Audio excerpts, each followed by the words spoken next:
joka tekee nyt jo 8. esiintymisensä tämän kauden liigassa. Kulmapotkuun leijailee kohti Sadikkia, mutta Dominic Jope pystyy purkamaan. Sitten pallo takaisin sinne vaarallisesti. Litmanen, onpa maali! Kyllä tämäkin kelpaa.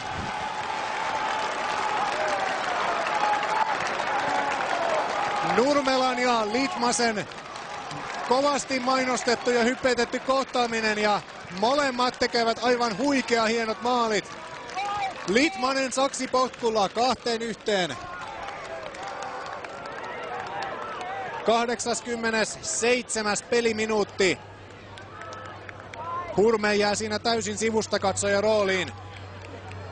Pallo aivan vasempaan yläpesään, eikä sieltä kyllä Dennis Rodriguez sitä venytä millään.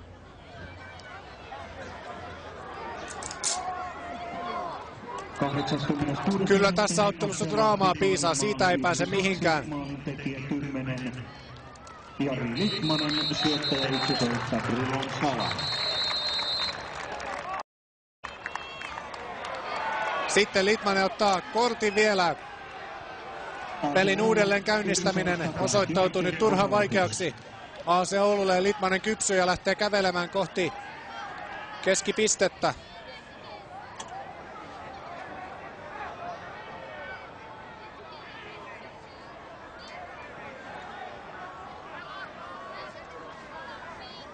Maali tulee vielä kertaalleen tässä, onpa upea.